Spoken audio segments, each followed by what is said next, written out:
I want to give you guys what I call is my field goal spiel, where, Elias, can I use you again?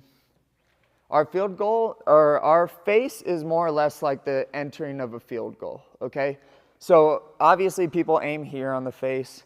They aim in like different spots depending on like, you know, where my guard is. If my hands are a little bit more in front, makes more sense for you to punch at my ear. If my hands are a little bit more out here, which for me I can't because these freaking guns are so big, but that's all the laugh you're gonna give me, dude? It's an empty gym, so when you make a bad, when you make a bad joke, it feels like a really bad joke.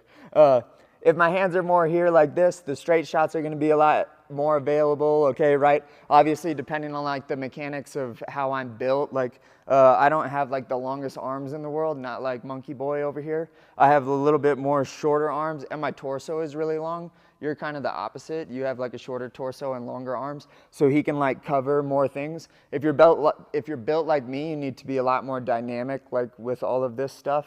So we'll get into the more technical side of that, but I do want you to understand that your guard isn't just a safe haven, especially if you're fighting without gloves or even like an MMA glove, which is only like a centimeter or two big. It needs to be a dynamic thing because you're not going to be able to cover everything unless you're built really weird, which is probably not the case for, you know, 99% of you guys on the other end of that screen. So this needs to be dynamic. I need to be able to move this and cover this depending on where people are hitting me.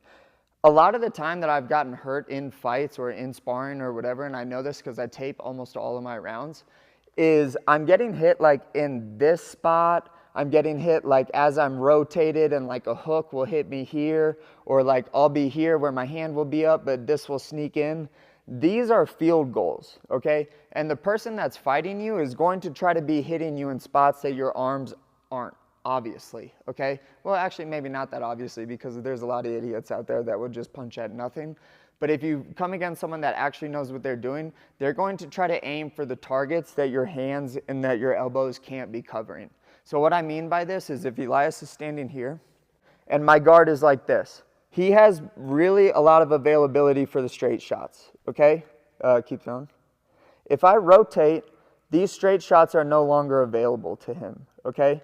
If he's throwing hooks, my guard is covering those things. If I rotate like this, the hooks go on the inside.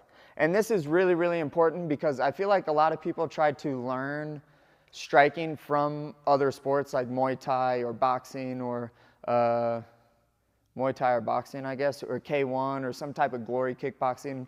But they're using giant gloves, and when you're using giant gloves, you don't have to be nearly as dynamic as when you're in like really tiny gloves or just in your fists, because you just cannot cover just as much on your face or on these targets or anything just with this amount of covering, whether it be your fists or whether it be like a centimeter or two on an MMA glove. That's really, really an important point, and we're going to get into the dynamics of how to cover from all of those things here in a minute, but I want you guys to write that down, note that, and make it so that you're not thinking that you're safe just by doing this. That is not the case. People are going to eat you up if you think that that's the case.